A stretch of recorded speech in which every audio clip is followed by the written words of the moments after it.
옳게. 우리 집에서 당장 나가. 그동안 우리 집에서 빌 붙었으면 됐잖아.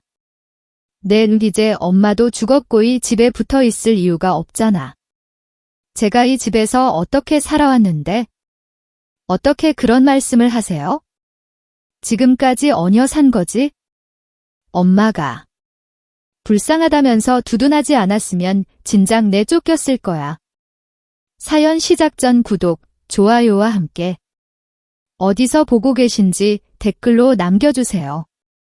사연 시작합니다. 장례식장. 빈소에서 마지막 조문객이 나간 시간은 오후 3시였습니다. 조문객들이 모두 나가자마자 시댁 식구들 얼굴이 완전히 바뀌었습니다. 박미정은 시어머니 최정순의 영정사진 앞에 무릎을 꿇고 앉아 있었습니다. 78세까지 사신 어머니의 자랑스러운 미소가 액자 속에서 그녀를 내려다보고 있었습니다. 이제 이 집안에서 미정을 진심으로 아껴주던 마지막 사람마저 떠난 거였습니다. 큰 시누이 한선영이 바닥에 앉아 있었습니다. 그녀는 아까 조문객들 앞에서는 세상 착한 척 옳게 고생 많았어 하면서 미정의 손을 꼭 잡았었는데 지금은 180도 달랐습니다. 휴대전화를 꺼내 부동산 앱을 들여다보고 있었거든요. 화면에는 한남동 집값이 떠 있었습니다. 그 옆에는 작은 시누이 한지연이 앉아 있었습니다. 그녀는 아직도 큰 언니 치마폭에 대롱대롱 매달려 사는 사람이었습니다. 아까만 해도 어머님 하면서 울상이더니 지금은 달라졌습니다. 이제는 형님 말이 모두 다 맞다며 고개만 끄덕이고 있었습니다. 한지현이라는 사람은 평생 그랬습니다. 자기 의견은 하나도 없이 큰 언니가 동쪽으로 가자고 하면 동쪽으로, 서쪽으로 가자고 하면 서쪽으로 갔습니다. 시동생 한재석도 있었습니다. 48살인 그는 다리를 쭉 뻗고 앉아 있었습니다. 좋은 회사에 다닌다고 폼은 나름 잡고 있지만 사실은 주식으로 빚만 잔뜩 진 빚 좋은 게 살고 신세였습니다.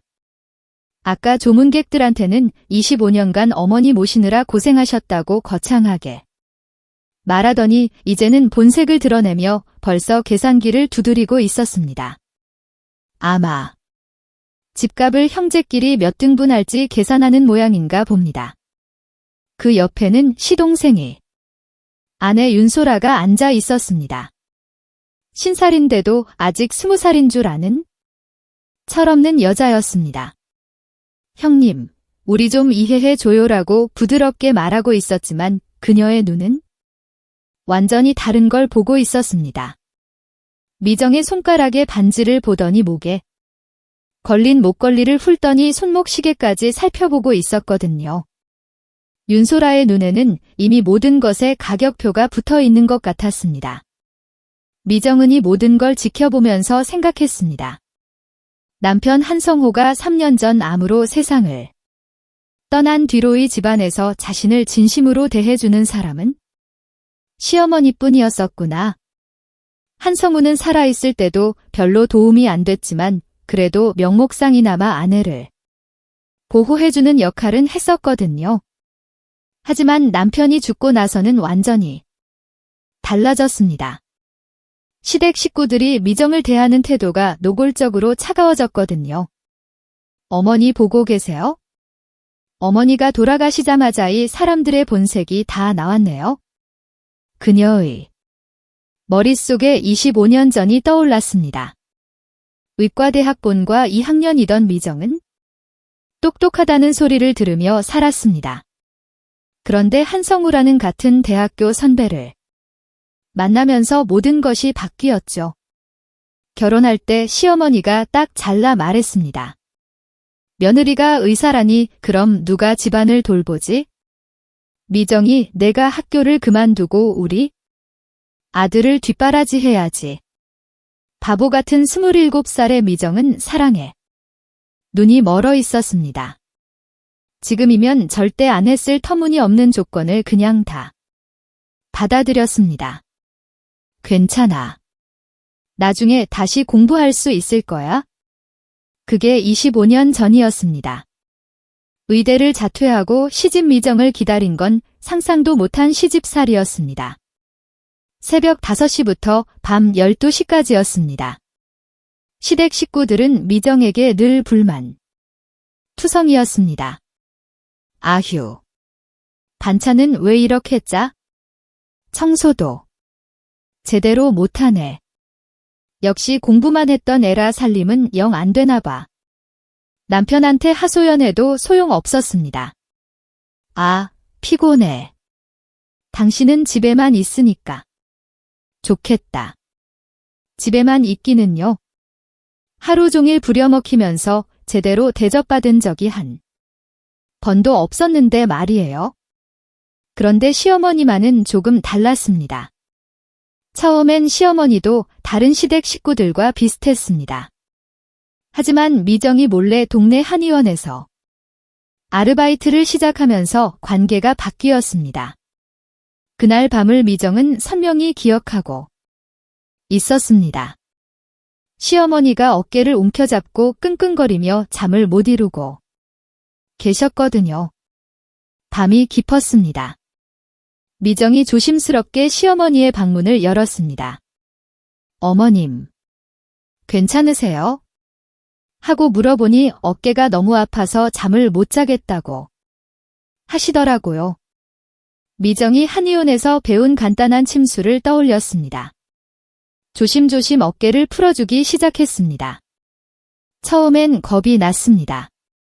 혹시 잘못 건드려서 더 아프게 하면 안 되니까요.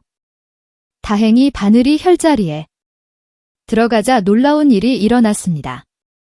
시어머니의 굳었던 어깨가 서서히 풀리기 시작한 거예요. 숨소리도 조금씩 고르게 바뀌었습니다.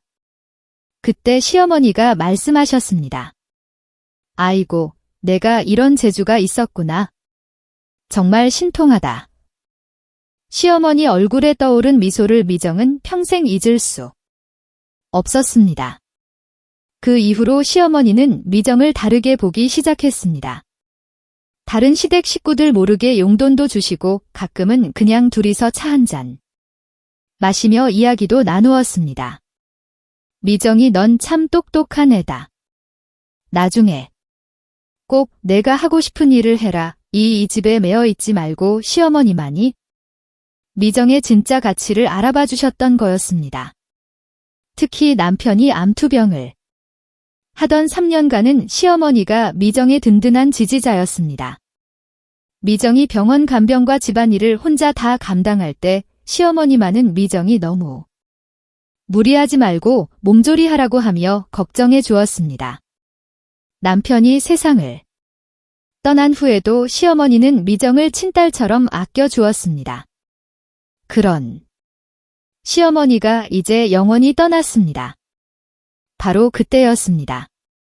큰 시누이 한선영이 미정에게 다가왔습니다. 차가운 목소리였습니다. 옳게 우리 이제 솔직하게 얘기보자. 어머니도 돌아가셨으니까 더 이상 가식떨 이유 없잖아. 미정은 고개를 들어 한선영을 바라봤습니다. 25년을 함께 살면서 한 번도 들어본 적 없는 목소리였습니다. 이제 이 집에서 나가. 이 집은 우리 최씨 집안 거니까. 성우도 죽었는데 올케가 여기 있을 이유가 뭐가 있어? 작은 시누이 한지연도 거들었습니다. 언니 말이 맞아요. 솔직히 우리도 이제 각자 살아야 할 때가 됐잖아요. 오빠도 없는데 계속 여기 있으면 서로 불편하잖아요. 시동생 한재석이 소파에서 일어났습니다. 느릿느릿 말했습니다. 형수님도 이제 좀 편하게 지내시면 되잖아요. 친정으로 돌아가시든지 어디든 새로 시작하시든지. 시동생 안혜윤소라는 여전히 눈동자만 웃는 미소를 지으며 한마디 보탰습니다. 형님, 우리도 이해해 주세요. 어머님, 돌아가시면서 집안 분위기가 많이 바뀌었잖아요. 그리고 솔직히 말하면 형님 혼자 큰 집을 차지하고 계실 건 아니잖아요. 미정은 가만히 앉아서 이 모든 말을 듣고 있었습니다. 3년 전 남편이 세상을 떠난 후 혼자서 모든 걸 감당해 오면서 이미 충분히 강해진 상태였거든요. 그러다 천천히 일어났습니다. 시어머니의 영정사진에 마지막 절을 올렸습니다. 어머니 말씀하신 대로 이제 제가 하고 싶은 일을 해볼 때가 온 것 같네요. 미정은 조용히 핸드백을 열었습니다. 그 안에는 오래된 도장 하나와 두꺼운 서류 봉투가 들어 있었습니다. 봉투면에는 아무도 모르는 회사 이름이 적혀 있었습니다. 알겠습니다. 나가겠습니다. 미정의 목소리는 의외로 담했습니다. 그런데 그냥 나가는 게 아니라 제가 가야 할 곳으로 가는 거예요? 시가 식구들은 미정의 말이 무슨 뜻인지 몰랐습니다. 그들은 그저 드디어 이 집에서 며느리를 내보낼 수 있게 됐다고 생각했을 뿐이었습니다. 하지만 곧 알게 될 겁니다.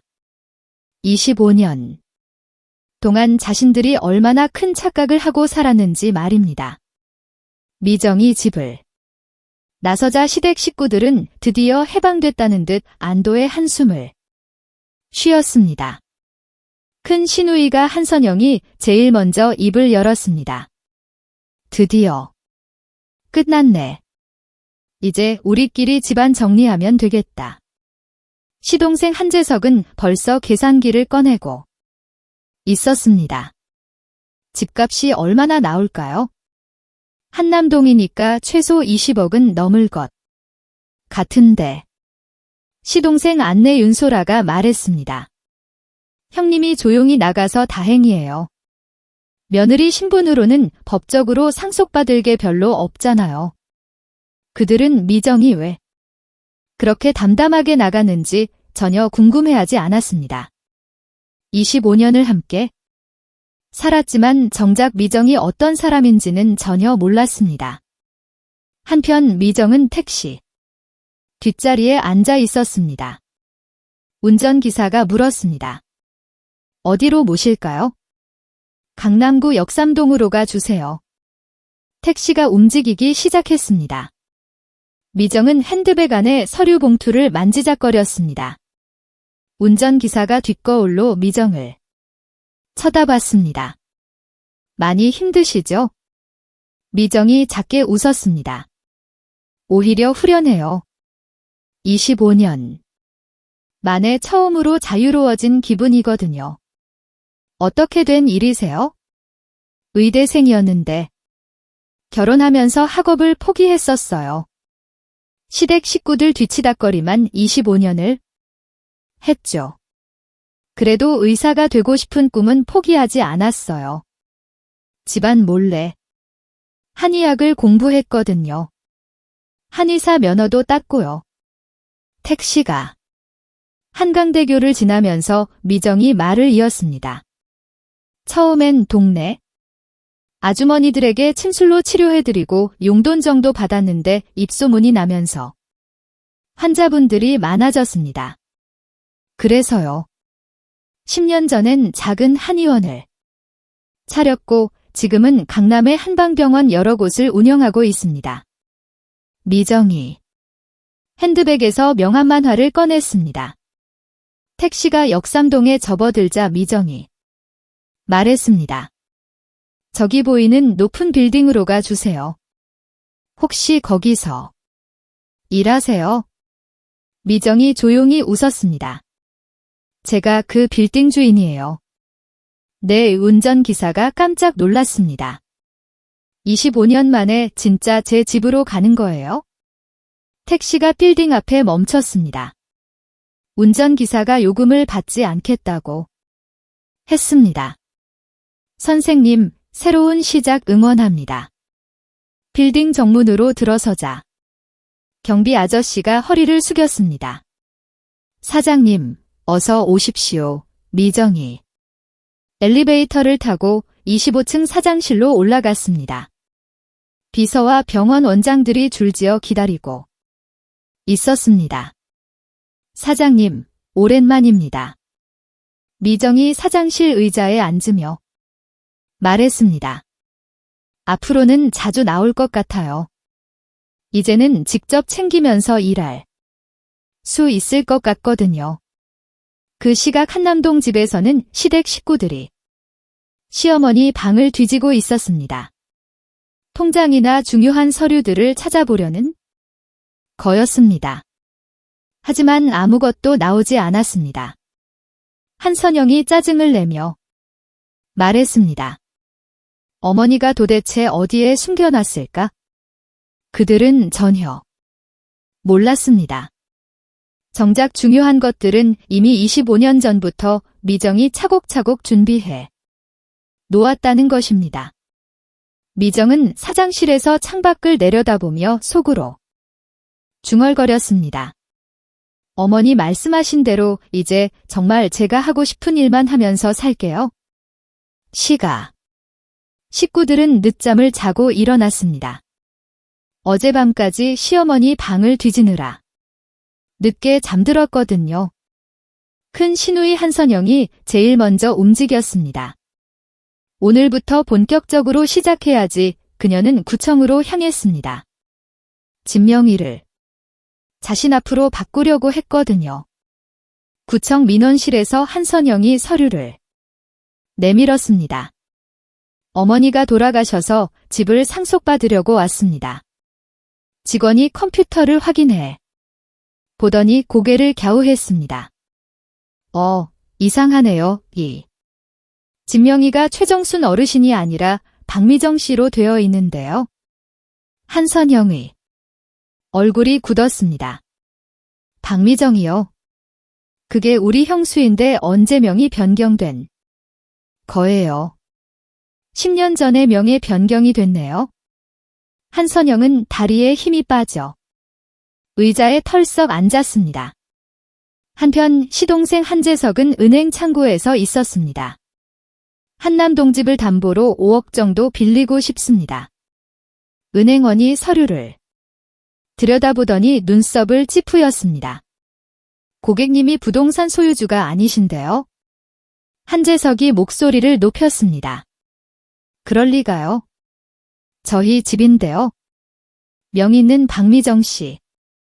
박미정 씨와 어떤 관계신가요? 한재석은 입을 벌린 채 멍하니 있었습니다. 그 시각 시동생 안혜윤소라는 법무법인에서 변호사와 마주 앉아 있었습니다. 시어머님이 돌아가셔서 상속 상담을 받으러 왔습니다.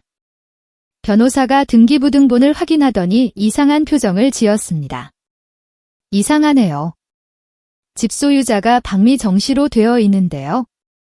윤소라의 손이 덜덜 떨렸습니다. 박미정이요. 그게 저희 형님인데 명의 변경은 10년 전부터 되어 있네요. 윤소라의 얼굴이 새파랗게 질렸습니다. 오후에 시가 식구들이 거실에 모였습니다. 모두들 표정이 어두웠습니다. 한선영이 소파에 푹 꺼져 앉으며 말했습니다. 집이 미정이 명일래. 한재석은 머리를 감싸쥐었습니다. 은행에서도 그러더라. 방정 명의라고. 윤소라가 떨리는 목소리로 말했습니다. 변호사가 그러는데 형님이 10년 전에 이 집을 산 거래요. 작은 시누이 한지연이 놀란 입을 손으로 가렸습니다. 그럼 우리가 집주인한테 나가라고 한 거야? 순간 거실이 죽은 듯 조용해졌습니다. 한재석이 입술을 바르르 떨며 말했습니다. 형수가 집 살 돈이 어디 있었지? 한선영이 벌떡 일어나서 방안을 왔다 갔다 했습니다. 이상해. 뭔가 이상하다고. 윤소라가 창백한 얼굴로 말했습니다. 변호사가 그러는데 형님에게 다른 재산도 있을 수 있다고 하네요. 한지연이 눈물을 훔쳤습니다. 우리가 뭘 한 거야 어제? 한선영이 휴대전화를 꺼내 번호를 눌렀습니다. 하지만 신호음만 계속 울렸습니다. 안 받아. 한재석이 바닥에 주저 앉았습니다. 완전히 잘못 생각했구나, 우리가. 윤소라가 떨리는 손으로 물잔을 들었습니다. 도대체 어디에 있는 거야? 한지연이 훌쩍거리며 말했습니다. 어떻게 해요? 이제 아무도 대답하지 못했습니다. 그들은 그제야 알았습니다. 25년을 함께 살면서도 미정이 누구인지 전혀 몰랐다는 것을요. 그리고 어제 저지른 말이 얼마나 큰 실수였는지도 말이에요. 시댁 식구들은 계속 미정에게 전화를 걸었지만 받지 않았습니다. 문자, 메시지도 읽지 않았고요. 그때 집 전화가 울렸습니다. 여보세요. 한선영이 받았습니다. 한선영 씨 맞나요? 저는 오상민 변호사입니다. 네, 한선영 맞습니다. 내일 오전 10시에 저희 사무실로 오시겠어요? 곧 최정순 어르신과 관련해서 말씀드릴 일이 있습니다. 무슨 일인데요? 전화로는 어렵고 직접 만나 뵙고 말씀드리겠습니다. 가족분들 모두 오시면 됩니다. 박미정도 가야 하나요? 박미정 씨는 따로 만날 예정입니다. 한선영은 불안한 마음에 물었습니다. 혹시 무슨 문제라도 있는 건가요? 내일 뵙고 말씀드리겠습니다. 다음 날 오전 시댁 식구들은 강남에 있는 법무법인에 모였습니다. 모두들 긴장한 얼굴이었습니다. 오상민 변호사가 들어오더니 차갑게 인사했습니다. 안녕하세요. 오상민입니다. 그는 단정하지만 냉정한 남자였습니다. 먼저 고인의 명복을 빕니다. 고맙습니다. 한선영이 대표로 인사했습니다. 오늘 왜 부르신 거죠? 곧 최정순 어르신의 유언장과 재산 정리에 대해 말씀드리려고 합니다. 변호사가 서류를 냉정하게 꺼내며 말했습니다. 먼저 유언장부터 말씀드리겠습니다.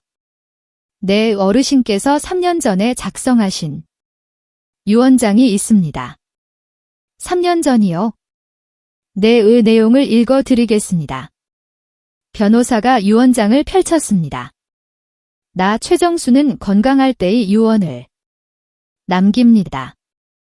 내 모든 재산은 며느리 박미정에게 맡깁니다. 그 아이가 가장 현명하고 집안을 잘 돌볼 것이라 믿습니다. 시댁 식구들의 얼굴이 하얗게 변했습니다. 그런데 변호사님 한선영이 떨리는 목소리로 말했습니다. 저희가 알기로는 어머니 재산이 별로 없는데요. 변호사가 다른 서류를 냉정하게 꺼냈습니다.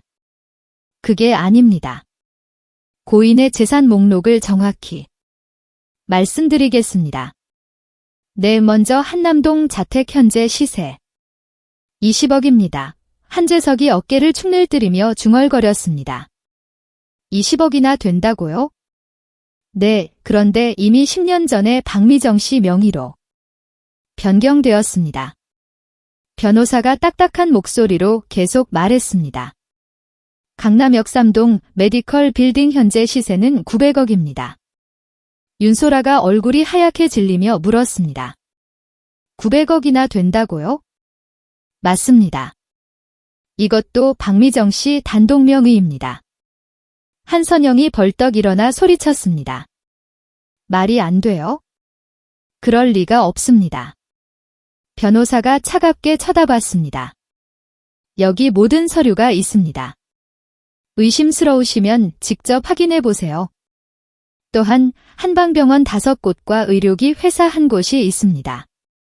한지원이 눈물을 훔치며 떨렸습니다. 우리가 잘못했구나. 정말로 말씀드린 대로 모든 것이 박미정 씨 소유입니다. 여러분이 개입할 여지는 없습니다. 한선영이 화를 내며 물었습니다. 그럼 저희는 어떻게 되는 거예요? 고인께서 자녀분들을 위해 따로 준비해 두신 것이 있습니다. 뭔데요? 각자 생활비로 한 달에 200만 원씩 지급하도록 되어 있습니다. 한재석이 허탈하게 웃었습니다. 그럼 우린 뭐였던 거야? 지금까지 박미정 씨가 관리하는 계좌에서 매월 입금됩니다. 윤소라가 두려워하며 물었습니다. 그럼 앞으로 어떻게 하죠? 저희는 그게 다입니다. 고인의 뜻이었습니다. 한선영이 소리쳤습니다. 말이 안 돼요? 저희가 친자식인데 며느리가 모든 걸 가져간다고요? 변호사가 더욱 차갑게 말했습니다. 법적으로 아무 문제가 없습니다. 모든 재산이 이미 박미정 씨 명의로 되어 있고 고인의 유언장도 명확합니다. 한 가지 더 말씀드리겠습니다. 한재석이 체념한 듯 물었습니다. 뭔데요? 또 박미정 씨가 그동안 이 집 관리비와 여러분들의 생활비를 지원해 오셨습니다. 어떻대요? 전기세, 가스세, 관리비. 모든 것을 박미정 씨가 내고 계셨습니다. 윤소라가 떨리는 목소리로 말했습니다. 그럼 저희가 지금까지 미정 언니 돈으로 살았다는 거예요? 정확히 그렇습니다. 한선영이 주저앉았습니다. 우리가 집 주인한테 나가라고 했구나. 변호사가 마지막으로 단호하게 말했습니다. 박미정 씨는 여러분들과 더 이상 직접 연락하지 않겠다고 하셨습니다. 앞으로는 저를 통해서만 소통하겠다고 하셨습니다. 한지연이 눈물을 쏟으며 말했습니다. 우리가 돌이킬 수 없는 실수를 했구나. 한재석이 고개를 떨궜습니다. 25년 동안 뭘 해왔을까, 우리가? 변호사가 냉정하게 일어서며 말했습니다. 오늘 말씀드린 내용이 전부입니다. 더 이상 할 말은 없습니다. 윤소라가 떨리며 물었습니다. 혹시 미정 언니를 한 번만 만날 수 있을까요? 불가능합니다. 박미정 씨의 의사는 확고합니다. 시댁 식구들은 모두 고개를 숙이고 있었습니다. 그들은 이제야 알았습니다.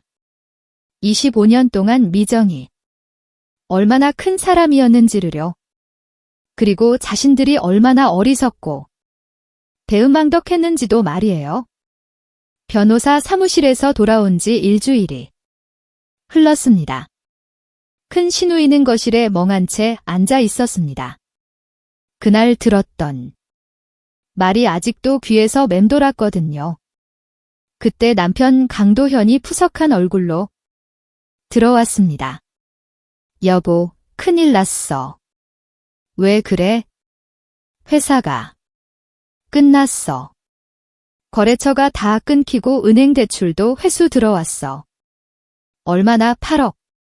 보증까지 합치면 12억이야.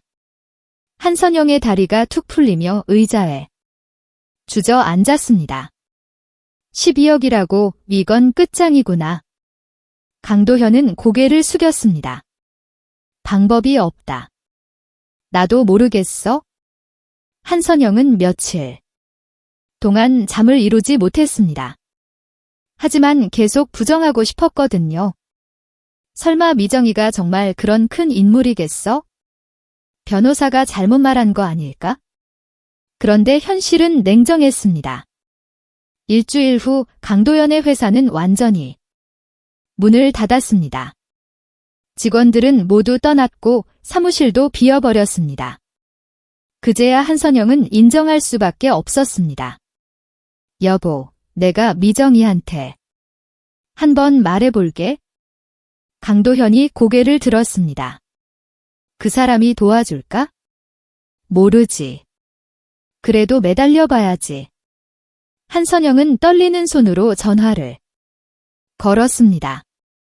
신호음이 길게 이어지다가 마침내 미정의 목소리가 들려왔습니다. 여보세요? 나야 올게. 아, 그러세요? 차갑게 흘러나온 대답이었습니다. 한선영은 가슴이 철렁 내려앉았습니다. 옳게 미안해. 그동안 내가 못 했어. 무슨 일로 전화하셨어요? 우리 남편 회사가 무너져서 도와줄 수 있을까? 어떻게요?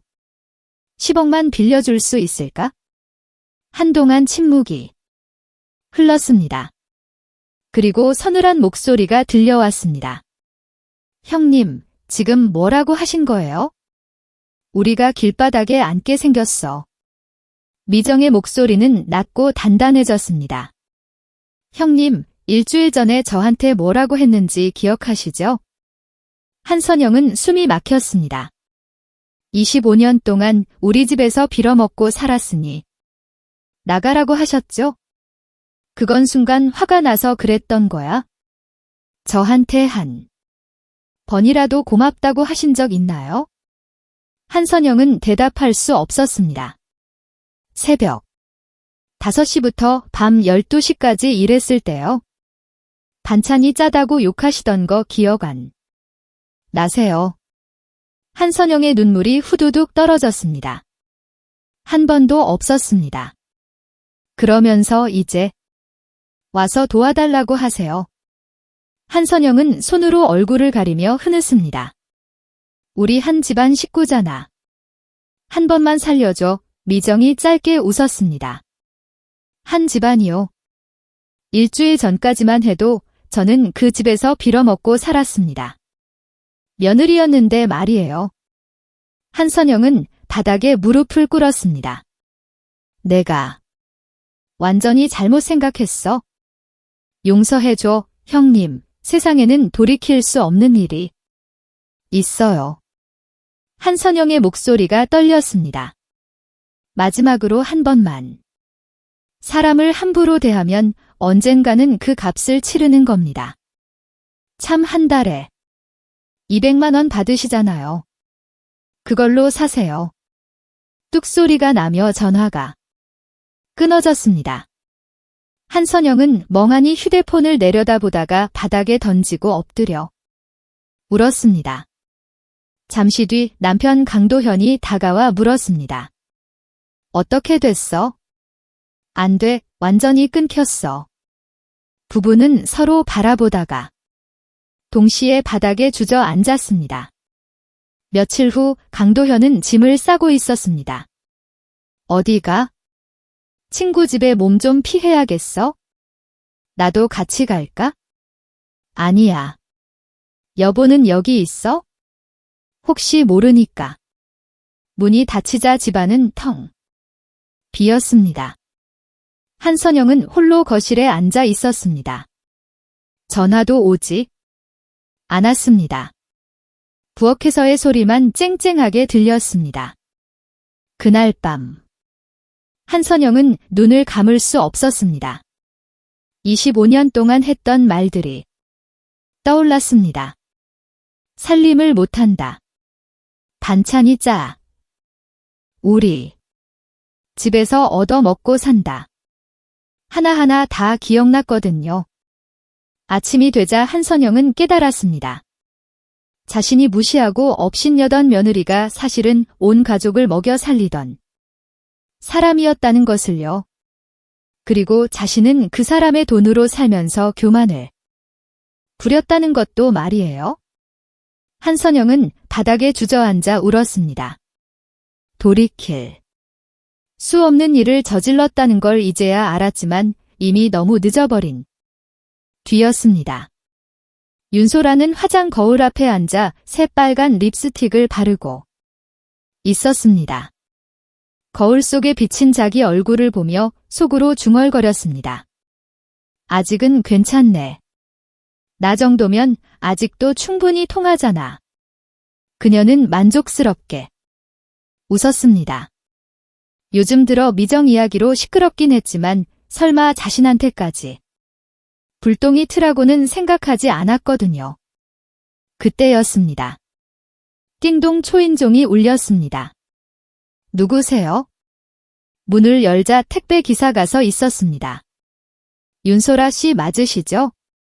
법무법인에서 온 서류입니다. 직접 받아주셔야 해요. 정황을 아는 순간 등골이 서늘해졌습니다. 손끝이 덜덜 떨리면서 봉투를 받았습니다. 봉투를 뜯어보니 굵은 글씨가 눈에 확 들어왔습니다. 법원 출석 통지서. 윤소라는 다리에 힘이 빠져 현관에 주저앉았습니다. 이게 뭐야? 내가 뭘 잘못했다고? 바로 그때 집 전화가 울렸습니다. 낯선 번호였습니다. 여보세요. 윤소라 씨, 맞습니까? 오상민 변호사입니다. 윤소라의 목소리가 떨렸습니다. 네. 맞는데요.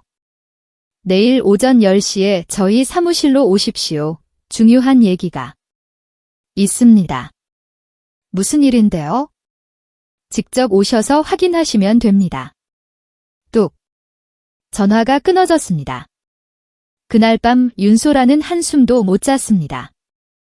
침대에서 뒤척이고 또 뒤척이면서 온갖 생각이 머릿속을 스쳤습니다. 혹시 들킨 걸까? 설마 어머님이 뭔가 남겨놓으신 건 아니겠지? 다음 날 아침이었습니다. 윤소라는 거울 앞에서 한참을 서 있었습니다.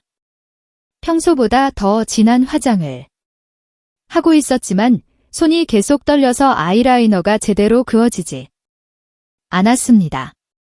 세 번째 시도 끝에 겨우 만족할 만한 선을 그었습니다. 옷장에서 가장 비싼 옷을 꺼내 입었습니다. 작년 생일 선물로 받은 정장이었습니다. 뭔가 당당해 보이려고 했거든요. 하지만 거울 속 자신의 모습은 여전히 초라해 보였습니다. 억지로 어깨를 펴고 턱을 들어 올렸습니다. 변호사 사무실로 향하는 길에서 윤소라는 계속 자신을 다독였습니다. 괜찮아. 그냥 오해일 거야. 미정 언니가 뭘 알겠어? 하지만 가슴 한편에서는 불안감이 꿈틀거렸습니다. 지난밤 잠을 제대로 이루지 못했습니다. 시어머니의 통장을 생각할 때마다 가슴이 두근거렸습니다. 변호사 사무실에 도착하자 오상민 변호사가 차가운 표정으로 맞아주었습니다. 그의 눈빛에서 이미 상황이 심각함을 직감할 수 있었습니다. 앉으세요. 그의 목소리는 평소보다 더 낮고 무거웠습니다. 윤소라는 억지로 웃으며 의자에 앉았습니다. 손바닥에서 식은땀이 났습니다. 무슨 일로 부르신 건가요? 목소리가 평소보다 높게 나왔습니다. 변호사가 컴퓨터 화면을 돌려서 보여주었습니다. 화면에는 빼곡히 숫자들이 적혀 있었습니다. 보시죠. 고고 최정순 어르신 통장 거래 내역입니다. 윤소라의 심장이 덜컥 내려앉았습니다. 숨소리가 거칠러졌습니다. 2021년 3월 15일 500만 원 인출. 그 날짜를 기억했습니다. 주식이 떨어져서 급하게 돈이 필요했던 날이었습니다. 윤소라의 손끝이 떨리기 시작했습니다. 같은 7월 20일 700만 원 인출. 변호사가 계속 말했습니다. 그때는 더 큰 돈이 필요했습니다. 손실을 만회하려고 더 많은 돈을 투입했던 것입니다. 2022년부터는 더 자주 인출하셨네요. 한 달에 2번 꼴로요. 변호사의 목소리가 점점 더 차갑게 들렸습니다. 윤소라는 입술이 바짝 말랐습니다. 목구멍이 타는 것 같았습니다. 총액이 4,500만 원이나 됩니다. 그 숫자를 들었을 때 윤소라는 현기증을 느꼈습니다. 그렇게 많은 돈이었나? 조금씩 빼다 보니 이렇게 큰 액수가 되었던 것입니다. 윤소라가 급하게 변명했습니다. 그건 어머님이 병원비로 쓰라고 하셔서요. 자신의 목소리가 떨리는 것을 느꼈습니다. 병원비라고요? 변호사가 다른 서리를 꺼냈습니다. 윤소라의 가슴이 더욱 빨리 뛰기 시작했습니다. 그럼 이건 뭡니까? 뭔데요? 윤소라의 목소리가 갈라졌습니다. 윤소라 씨 개인 계좌 입금 내역이에요. 윤소라는 숨이 막혀왔습니다. 세상이 무너지는 것 같았습니다. 어머님 통장에서 빠져나간 돈이요. 고스란히 이 계좌로 들어갔네요. 윤소라는 말문이 막혔습니다. 변명할 여지가 없었습니다. 그리고 보세요. 이틀 뒤에 주식 계좌로 이체됐습니다. 모든 것이 밝혀진 것이었습니다. 윤소라는 입을 꾹 다물었습니다. 더 이상 할 말이 없었습니다. 그때 사무실 문이 열렸습니다. 또각또각 익숙한 하이힐 소리가 들려왔습니다.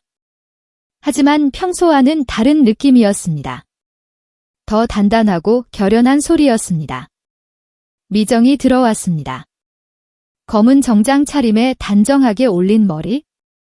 완전히 다른 사람 같았습니다. 평소에 소박하고 수줍어하던 모습은 온데간데 없었습니다. 대신 냉정하고 단호한 기운이 감돌았습니다. 윤소라가 벌떡 일어나 소리쳤습니다. 형님, 그녀의 목소리에는 절망과 애원이 섞여 있었습니다. 미정은 차갑게 미소를 지었습니다. 그 미소에는 온기가 전혀 없었습니다. 형님, 오랜만이에요. 평소의 다정한 말투와는 전혀 달랐습니다. 윤소라는 급하게 다가가려 했지만 미정이 손을 들어 말렸습니다. 주식 투자 잘 되셨어요. 그 말에는 날카로운 아이러니가 담겨 있었습니다. 윤소라의 얼굴이 새파랗게 질렸습니다.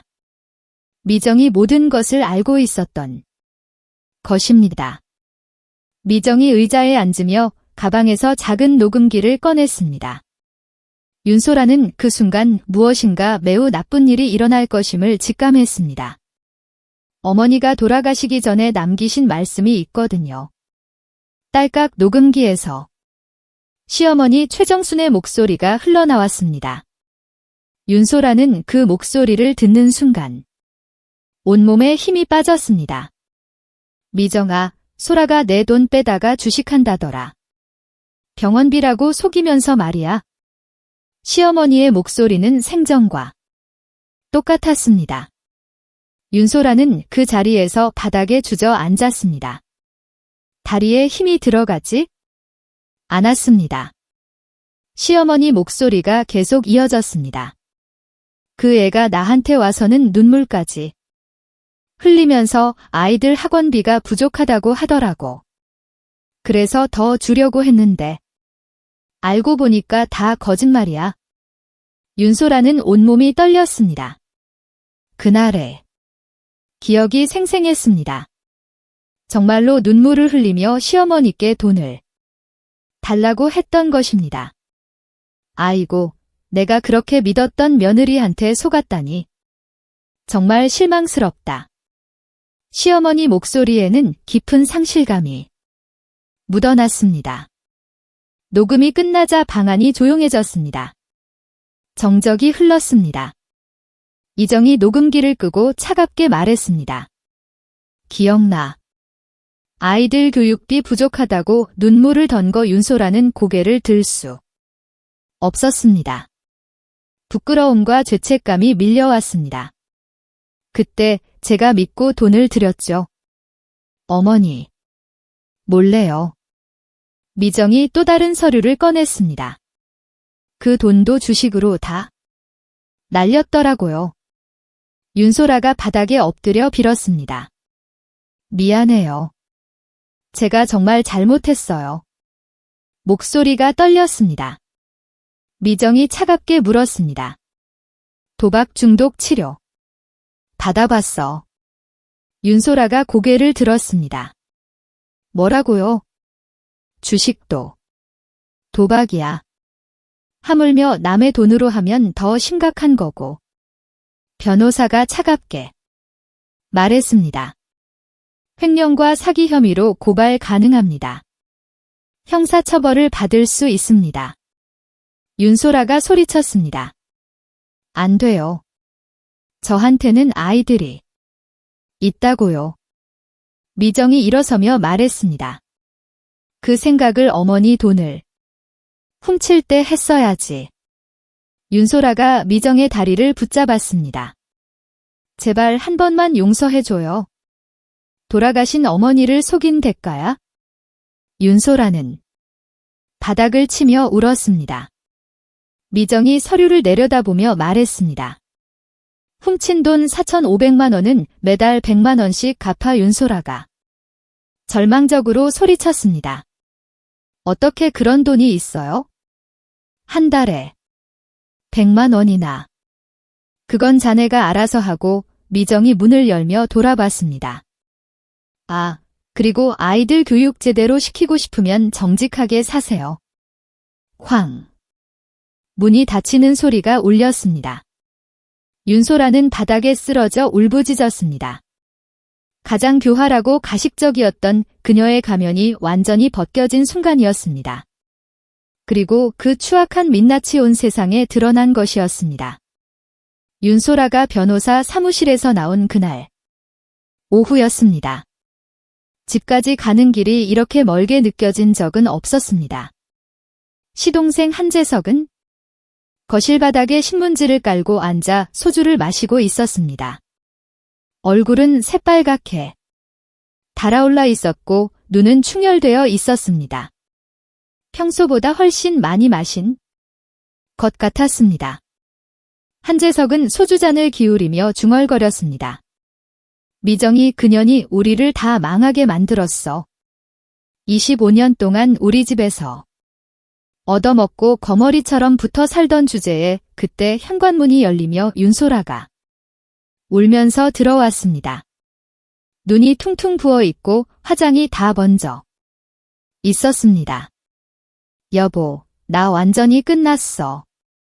한재석이 비틀거리며 일어났습니다. 뭔 소리야? 사기죄로 고발당할 수도 있대. 매달 100만 원씩 갚으라는데. 윤소라가 바닥에 털썩 주저앉으며 울었습니다. 우리가 어디서 그런 돈을 구해. 애들 학원비도 못 내는 판에 한석은 술이 확 깨는 느낌이었습니다. 그럼 우리 집도 뺏기는 거야? 모르겠어. 정말 모르겠어? 변호사가 그러는데 미정 언니가 완전히 돌변했다. 한재석의 머릿속에서 분노가 치밀어 올랐습니다. 술 기운과 함께 참았던 울분이 폭발했습니다.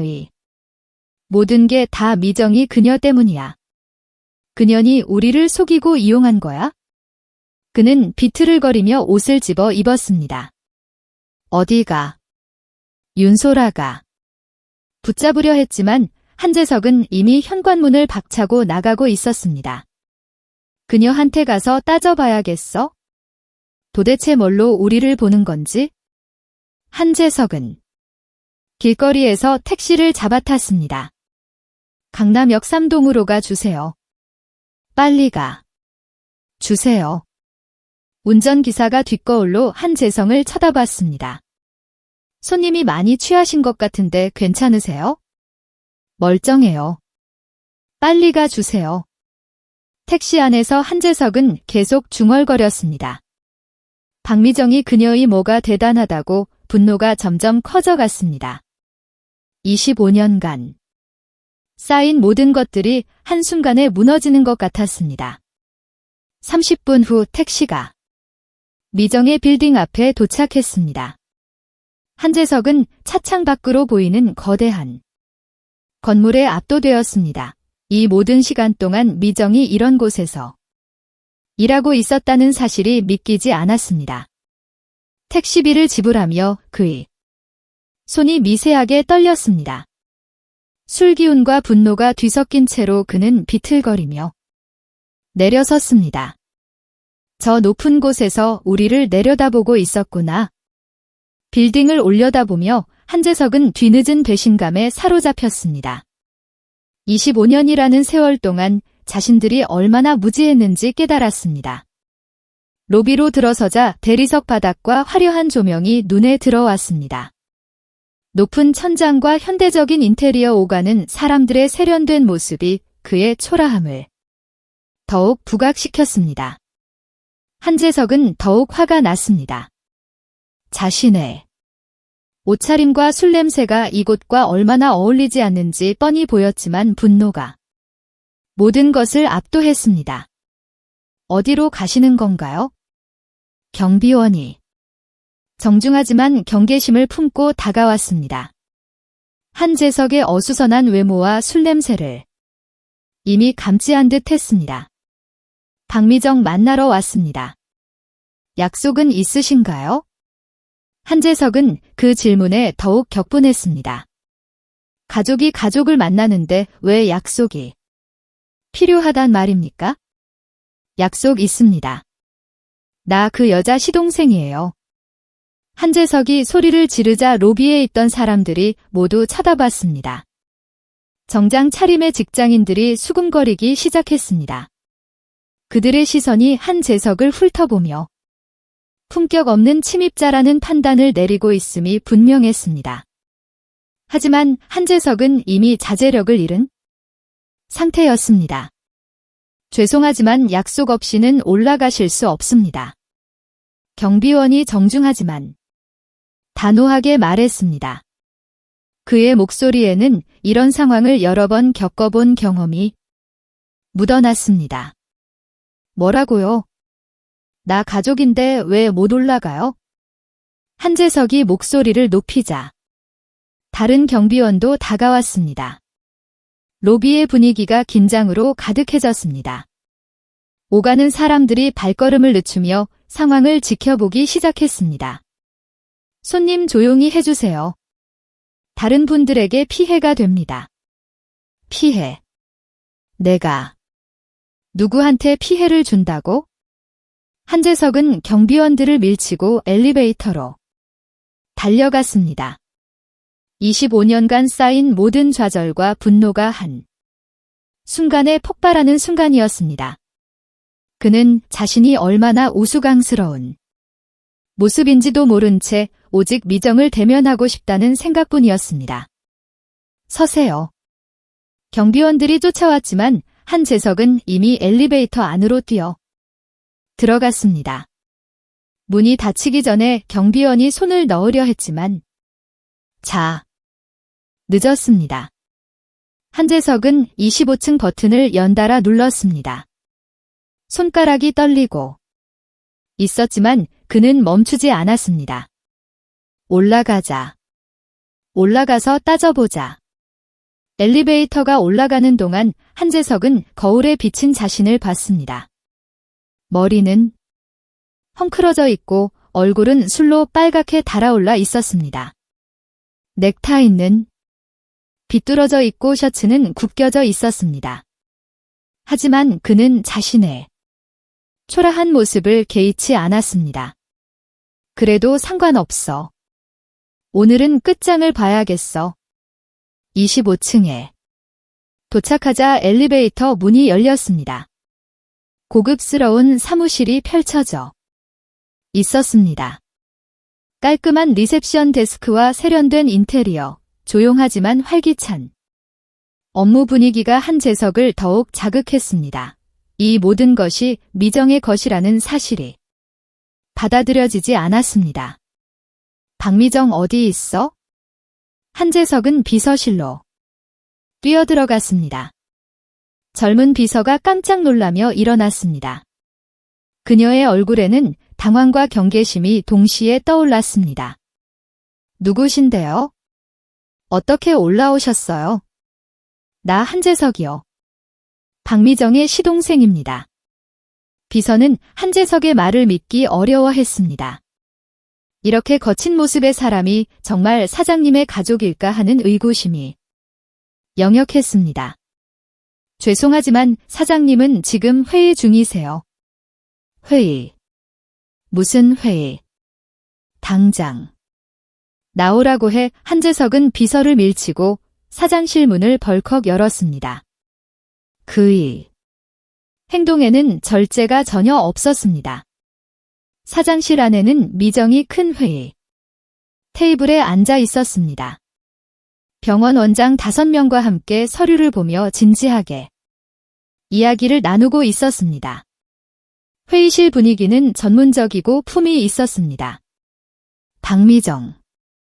한재석이 소리를 지르자 모든 사람들이 놀라며 돌아봤습니다. 원장들의 얼굴에는 당황스러움과 불쾌감이 동시에 드러났습니다. 미정도 깜짝 놀라며 일어났습니다.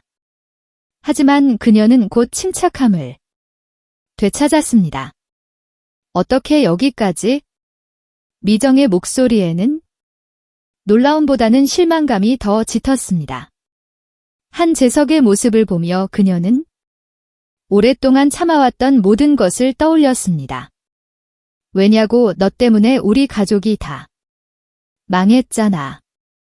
원장들이 당황해서 서로 쳐다봤습니다. 이런 사적인 문제에 휘말리고 싶어 하지 않는 것이 분명했습니다. 미정은 침착하게 말했습니다. 원장님들 죄송합니다. 급한 가족 일이 생겼네요. 회의는 내일 다시 하겠습니다. 사장님 괜찮으세요? 한 원장이 걱정스럽게 물었습니다. 그의 목소리에는 진심 어린 우려가 담겨 있었습니다. 네, 괜찮습니다. 먼저 가시죠. 원장들이 어색하게 나가자 미정이 한재석을 바라봤습니다. 그녀의 눈빛은 차갑고 단호했습니다. 한재석은 술 냄새를 풀풀 풍기며 비틀거리고 있었습니다. 술 드셨네요. 이런 모습으로 회사까지 찾아오시면 안 되죠. 뭐라고? 술 마시면 안 돼? 안 되는 게 아니라 이렇게 회사에 와서 소란 피우시면 곤란하다고요. 한재석이 미정의 책상을 주먹으로 쳤습니다. 쾅 서류들이 바닥에 흩어지고 펜꽂이가 넘어졌습니다. 정돈되어 있던 책상이 순식간에 엉망이 되었습니다. 너 도대체 언제부터 이런 큰 사업을 한 거야? 우리를 완전히 바보로 만들어 놓고 미정이 차갑게 대답했습니다. 그녀의 목소리에는 오랫동안 억눌러왔던 감정이 스며들어 있었습니다. 15년 전부터요. 15년 전부터 그럼 우리를 15년 동안 속인 거잖아. 속인 게 아니라 굳이 말할 필요가 없었을 뿐이에요. 한재석이 더욱 흥분했습니다. 15년이라는 세월 동안 자신들이 얼마나 무지했는지 깨닫는 순간이었습니다. 말할 필요가 없었다고. 우리가 남이야. 그때 사무실 문이 벌컥 열리며 보안요원 2명이 들어왔습니다. 비서가 급하게 연락한 모양이었습니다. 그들의 등장으로 상황은 더욱 긴장감 있게 변했습니다. 사장님 괜찮으십니까? 미정이 손을 들어 제지했습니다. 그녀는 여전히 상황을 통제하려고 노력하고 있었습니다. 잠깐만요. 가족 문제니까. 한재석이 계속 소리쳤습니다. 술기운과 함께 그의 분노는 절정에 달했습니다. 너 때문에 윤소라는 사기범이 되고 우리는 다 길바닥에 나앉게 됐어. 미정이 냉정하게 말했습니다.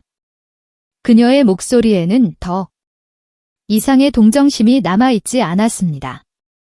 그건 어머니 돈을 훔친 거잖아요. 한재석이 미정을 노려보다가 달려들려 하자 보안요원 2명이 재빨리 양쪽에서 그의 팔을 번쩍 잡아 올렸습니다. 훈련받은 전문가답게 그들의 동작은 신속하고 효율적이었습니다. 놓으라고. 한재석은 허공에서 허우적거렸지만 보안 요원들은 꿈쩍도 하지 않았습니다. 그의 모습은 더없이 초라하고 우습스러웠습니다. 제발 조용히 하세요. 다른 직원들이 다 보잖아요. 미정이 한숨을 쉬며 말했습니다. 그녀의 목소리에는 깊은 피로감이 묻어났습니다. 가족이라고 장례식 날 저한테 뭐라고 했는지 벌써 잊으셨어요? 한재석은 할 말이 없었습니다. 그날의 기억이 생생히 떠올랐습니다. 나가라고 하셨잖아요. 25년 동안 우리 집에서 먹고 살았으니 충분하다고 한재석이 변명하려 했습니다. 하지만 말이 쉽게 나오지 않았습니다. 그때는 25년 동안 저를 어떻게 대하셨는지 기억 안 나세요? 미정의 목소리가 차가워졌습니다. 오랫동안 참아왔던 모든 상처가 한 순간에 드러나는 순간이었습니다. 한 번이라도 고맙다고 하신 적 있나요? 새벽부터 밤까지 일할 때 격려해 주신 적 있나요? 한재석은 입을 다물었습니다. 그녀의 말이 모두 사실이었기 때문입니다. 없죠. 오히려 무시만 하셨잖아요. 미정이 보안 요원들에게 말했습니다. 그녀의 결정은 단호하고 최종적이었습니다. 모셔다 들리세요? 아니야. 형수, 우리 다시 얘기 좀 해요. 한재석이 애걸했지만 미정은 돌아서 버렸습니다. 그녀의 마음은 이미 결정되어 있었습니다. 보안 요원들이 한재석을 잡고 끌고 나갔습니다. 복도를 지나며 다른 직원들이 모두 쳐다봤습니다. 한재석은 얼굴이 빨개져서 고개를 숙였습니다. 다시는 이런 식으로 오시면 안 됩니다. 경찰을 부를 수도 있습니다. 엘리베이터에서 보안 요원이 말했습니다. 그의 목소리는 단호했지만 위협적이지는 않았습니다. 알겠습니다. 한재석은 작은 목소리로 대답했습니다. 빌딩 밖으로 나온 한재석은 멍하니 서 있었습니다. 차가운 바람이 얼굴을 스쳤습니다. 그제야 정신이 좀 들었습니다. 내가 뭘 한 거지? 술에 취해 완전히 망신을 당했구나. 하지만 이미 늦었습니다. 미정은 완전히 마음의 문을 닫아버렸거든요. 그리고 이 일은 곧 더 큰 문제를 일으킬 것이었습니다. 한재석 자신도 모르는 사이에 미정이 인내심이 완전히 바닥났거든요. 하지만 그때는 몰랐습니다. 더 큰 폭풍이 기다리고 있다는 걸 말입니다. 그날 오후 큰 시누이 한선영은 거실에 홀로 앉아 있었습니다. 얼굴은 수척했고 눈은 충혈되어 있었습니다. 지난 며칠간의 충격이 그녀를 완전히 지쳐 보이게 만들었습니다. 하지만 그녀의 눈빛에는 아직 굴복하지 않겠다는 의지가 남아 있었습니다. 안 돼, 이렇게 당하고 끝낼 순 없어. 옆에서 한지연이 조심스럽게 말했습니다. 그녀는 언니의 상태를 걱정하고 있었습니다. 언니, 그냥 받아들이자. 미정 언니는 우리가 감당할 수 없는 사람이야. 하지만 한선영은 고개를 강하게 저었습니다. 포일한 그녀의 사전에 없었습니다. 아니야. 아직 끝난 게 아니야. 가만히 있으면 우린 진짜 거지 돼. 미정이 그 돈 다 불법으로 번 걸 거야? 틀림없어. 술에 취한 한선영은 전화를 들었습니다. 그녀의 손이 떨리고 있었지만 의지는 확고했습니다. 마지막 카드를 꺼내들 시간이 온 것입니다. 손이 떨리고 목소리는 갈라졌습니다. 한선영의 입술은 바짝 말라 있었고 전화기를 준 손가락 마디가 하얗게 변해 있었습니다. 25년간 쌓인 분노와 절망이 이 한 통화에 모든 것을 걸고 있었습니다. 네, 국세청 맞죠? 제가 신고할 게 있습니다. 제 올케가 900억짜리 건물을 가졌는데 그 돈 다 불법입니다. 전화머에서는 키보드 타자 소리가 들려왔습니다. 담당자가 신고 내용을 기록하고 있는 소리였습니다. 한선영은 목이 타는 것 같았지만 계속 말을 이어갔습니다. 편법 상속이고 원래는 우리 가족 재산이었습니다. 며느리가 가로챈 겁니다. 담당자의 목소리가 차갑게 들려왔습니다. 업무적이고 감정이 배제된 목소리였습니다. 신고자분, 증거가 있습니까? 한선영은 잠시 망설였습니다. 구체적인 증거는 없었지만 확신만은 있었습니다. 25년을 함께 산 며느리가 이렇게 큰 재산을 가질 리 없다는 확신이었습니다. 우리 어머니의 재산을 다 빼돌린 거예요. 제가 직접 봤어요. 한선영의 말투는 흔들렸지만 눈빛은 집착으로 불타올랐습니다. 옆에서 지켜보던 한지연은 언니의 모습이 낯설어 보였습니다. 평생 보지 못했던 언니의 모습이었습니다. 며칠 뒤 국세청은 신고 내용을 접수하고 정식 조사에 착수했습니다. 한선영의 신고는 단순한 가족 내분이 아닌 공식적인 세무조사로 발전한 것입니다. 조사 소식은 곧장 언론으로 퍼졌습니다. 한국 사회가 가장 관심을 갖는 소재 중 하나인 상속 분쟁과 거액의 재산이 연결된 사건이었기 때문입니다. 강남 900억 빌딩 불법 상속 의혹 조사. 착수 시댁과 며느리의 재산 전쟁 새로운 국면. 신문과 TV 뉴스에는 굵은 제목이 실렸습니다. 빌딩 앞에는 카메라와 기자들이 몰려들었습니다. 평소 조용했던 의료용 빌딩 주변이 갑자기 전쟁터 같이 변했습니다. 직원들이 출근할 때마다 플래시가 터졌습니다. 병원을 찾는 환자들까지 불편을 겪었습니다. 언론의 관심은 뜨겁고 치유했습니다. 박미정 사장님, 재산이 불법으로 형성된 게 사실입니까? 기자가 마이크를 들며 외쳤습니다. 다른 기자들도 경쟁적으로 질문을 쏟아냈습니다. 시댁 가족들 말씀에 따르면 상속, 재산을 독차지했다고 하는데 인정하십니까? 미정은 기자들을 바라보며 담담하게 웃었습니다. 그녀의 미소에는 25년간의 인내와 성숙함이 담겨 있었습니다. 어떤 상황에서도 품위를 잃지 않겠다는 의지가 엿보였습니다. 모든 것은 법과 증거로 말씀드리겠습니다. 거짓말과 허위 사실에 대해서는 끝까지 법적 대응을 하겠습니다. 그 목소리는 차분했지만 강했고 기자들의 질문, 공세에도 흔들림이 없었습니다.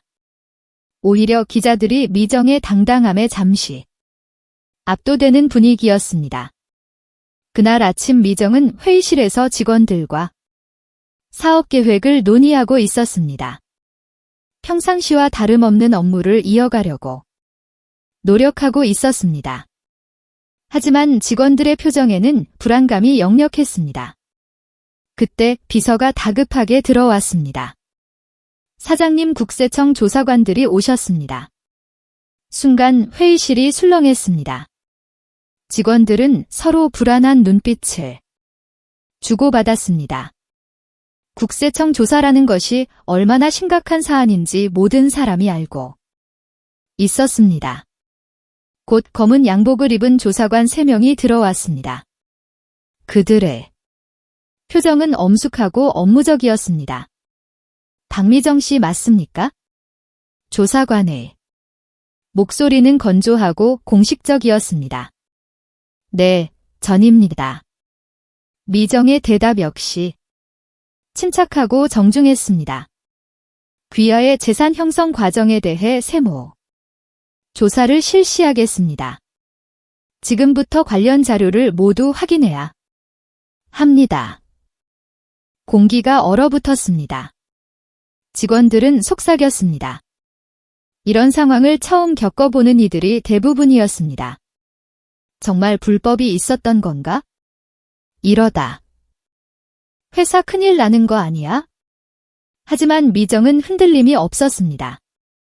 오히려 조사를 환영하는 듯한 태도였습니다. 차분히 자리에서 일어나 말했습니다. 필요한 자료는 모두 준비돼 있습니다. 제 변호사와 회계팀을 불러오세요. 미정의 목소리에는 자신감이 넘쳤습니다. 15년간 한 푼 한 푼 투명하게 관리해온 자신의 재산에 대한 확신이 있었기 때문입니다. 조사관님들 하나하나 확인하시면 됩니다. 그들은 회계장부, 세금, 신고서, 부동산 등기 서류까지 하나하나 확인하기 시작했습니다. 조사는 매우 꼼꼼하고 체계적으로 진행되었습니다. 박미정 씨, 이 빌딩의 자금 출처가 어디입니까? 조사관이 물었습니다. 가장 핵심적인 질문이었습니다. 모든 돈은 제 계좌에서 나갔습니다. 필요한 자료는 다 준비돼 있습니다. 미정은 눈 하나 깜짝하지 않고 차분히 대답했습니다. 잠시 뒤 회계팀장이 두꺼운 파일을 안고 들어왔습니다.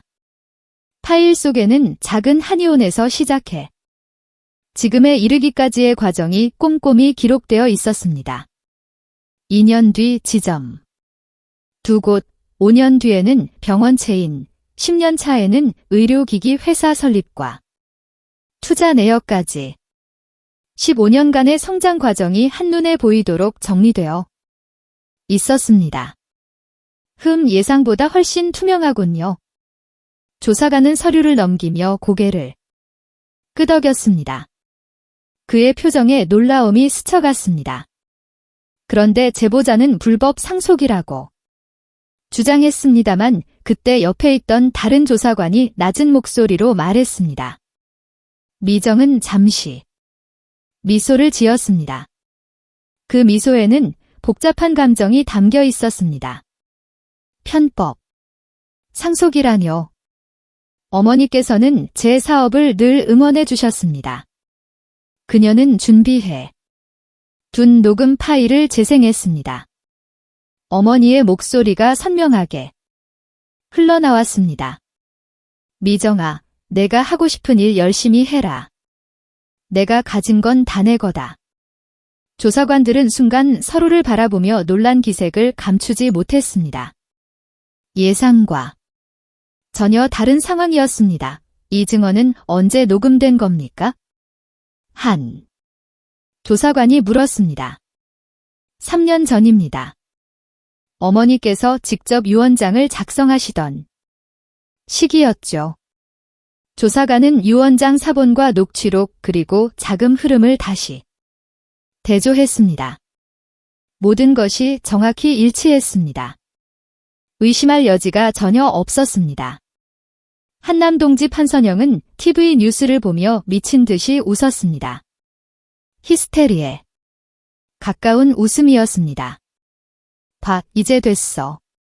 국세청까지 나섰잖아. 미정이 이제 끝장이야.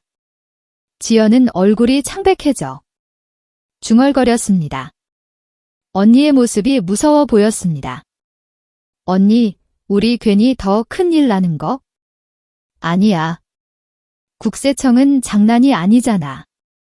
옆에서 술을 마시던 한재석은 한숨을 내쉬며 말했습니다. 그도 이 상황이 예상과 다르게 흘러가는 것을 감지하고 있었습니다.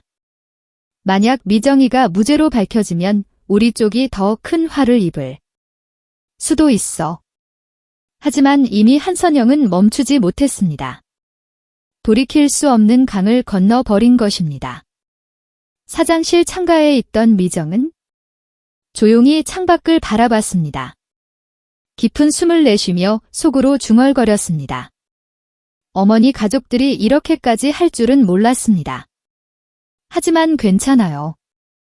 진실은 결국 드러나겠지요. 그녀의 눈빛은 흔들림 없이 단단했습니다. 25년간 겪어온 모든 시련이 이 순간을 위한 준비였던 것 같았습니다. 그러나 미정도 알고 있었습니다. 이번 사건은 단순한 가족 싸움이 아닌 사회 전체가 지켜보는 전쟁으로 번지고 있다는 것을요.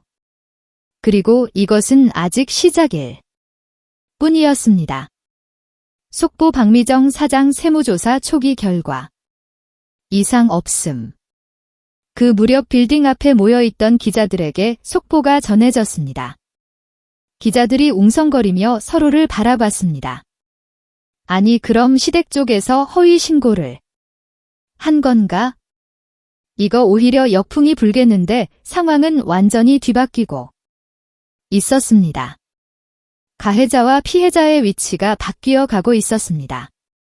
그 시각 한남동의 거실 한선영은 TV 뉴스를 보다가 얼굴이 하얗게 질렸습니다.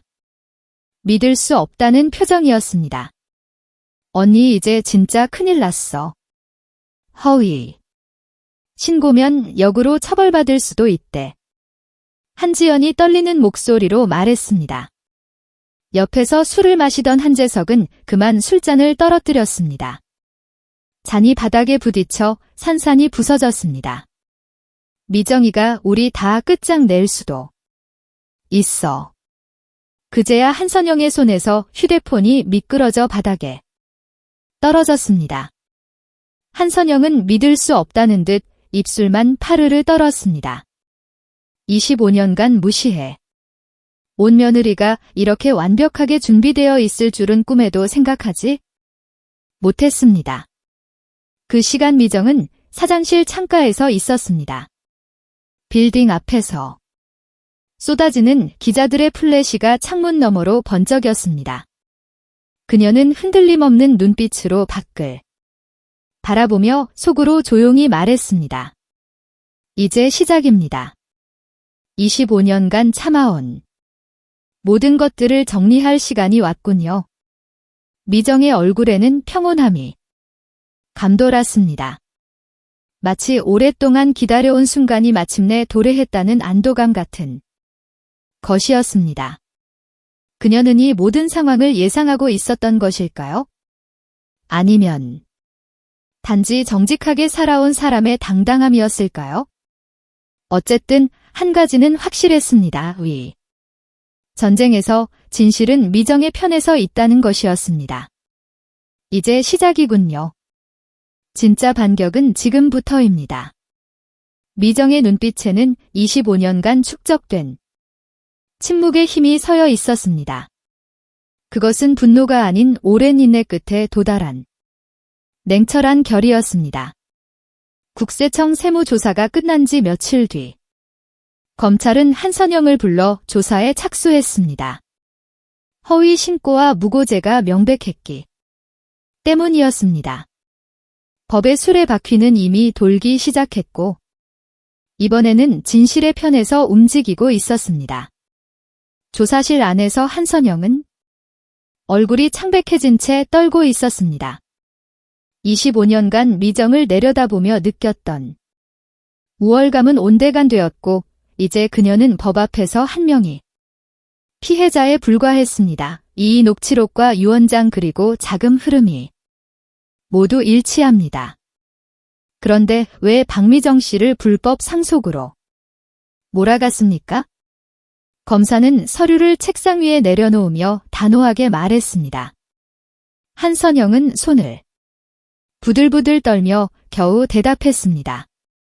그냥 억울해서였습니다. 다 우리 어머니 재산인 줄 알았습니다. 검사는 고개를 저으며 차갑게 덧붙였습니다. 법정에서는 감정이 아닌 사실만이 중요했습니다. 억울하다고 없는 죄를 만들 수는 없습니다. 그것은 범죄입니다. 무렵 언론은 연 사건을 보도했습니다. 처음에는 스캔들로 접근했던 언론들이 이제는 정의의 관점에서 사건을 다루기 시작했습니다. 한선영 허위 신고로 무고죄 기소. 25년간 시집살이 며느리의 진실 드러나 신문 일면에는 굵은 제목이 실렸습니다. 뉴스 해설자는 이렇게 말했습니다. 이번 사건은 단순한 집안 싸움이 아니라 진실과 거짓의 싸움이었습니다. 결국 진실이 이겼습니다. SNS에는 응원의 글이 쏟아졌습니다. 미정의 이야기는 많은 사람들의 가슴에 울림을 주었습니다. 저런 며느리라면 온 세상 재산을 맡겨도 되겠다. 거짓과 욕심은 오래 못 간다. 통쾌하다. 법정의 날 이 재판정은 긴장으로 가득했습니다. 피고석에는 한선영이 앉아 있었고 방청석은 기자들과 시민들로 빽빽하게 들어찼습니다. 이 사건은 단순한 개인의 문제를 넘어 사회적 관심사가 되어 있었습니다. 피고인 한선영은 가족이라는 이름을 앞세워 허위 사실을 만들어 냈습니다. 이는 단순한 집안 싸움이 아니라 한 사람의 명예와 수십 년간의 노력을 짓밟은 중대한 범죄입니다. 검사가 마지막으로 일어나 목소리를 높였습니다. 법은 반드시 진실의 편에 있어야 합니다. 한선영은 울먹이며 마지막 항변을 내뱉었습니다. 그녀의 목소리에는 후회와 절망이 뒤섞여 있었습니다. 저도 그냥 무너지는 게 무서웠을 뿐입니다. 돈이 필요했습니다. 하지만 이렇게까지 될 줄은 몰랐습니다. 법정안은 고요했습니다. 판사가 천천히 판결문을 읽기 시작했습니다. 피고인 한선영은 근거 없는 허위 신고로 타인의 명예를 훼손하고 사회적 혼란을 초래하였습니다. 따라서 징역 1년의 집행유예를 선고합니다. 순간 한선영은 고개를 푹 떨어뜨렸습니다. 얼굴은 창백했고 눈빛은 텅 비어 있었습니다.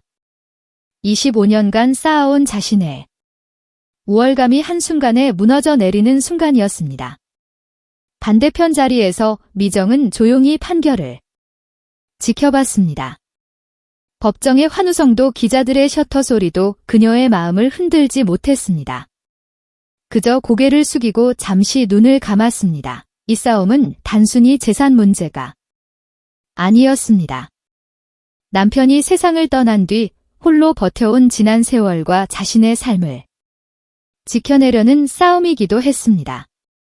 이번 판결에 대해 한 말씀 부탁드립니다. 판결이 끝나고 법정을 나서던 미정에게 기자들이 몰려들었습니다.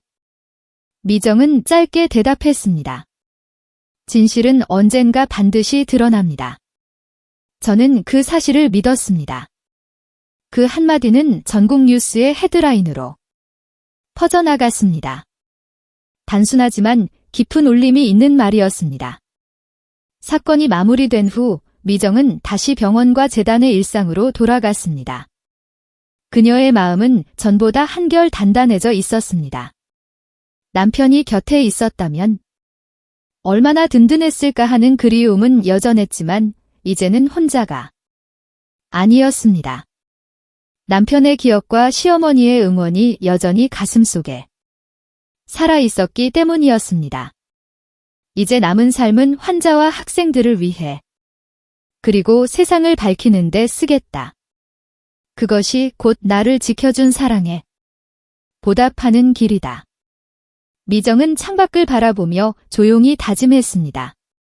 미정은 오랜만에 차분한 아침을 맞이했습니다. 창밖으로 햇살이 병원 건물 유리에 반사되어 반짝이고 있었습니다. 그동안 시끄럽던 기자들의 발길도 뜸해졌습니다. 사장님, 이제 슬슬 본격적으로 계획하시던 재단 일정을 시작해도 될 것 같습니다. 비서가 조심스레 말했습니다. 이정은 고개를 끄덕이며 창밖을 바라봤습니다. 그래요. 이제 때가 왔습니다. 며칠 뒤 강남의 대형 컨퍼런스 홀에서 기자회견이 열렸습니다. 무대 위에는 박미정 재단 설립 기자 간담회라는 현수막이 걸려 있었습니다. 미정이 단상에 올랐습니다. 검은 정장이었지만 얼굴은 한결 밝았습니다. 저는 지난 25년 동안 가족이라는 이름 아래에서 제 자신을 잃고 살았습니다. 그러나 그 시간이 헛된 것은 아니었습니다. 그녀는 차분한 목소리로 말했습니다. 그 고통을 통해 사람을 이해하게 되었고 환자의 아픔에 더 귀 기울이게 되었습니다.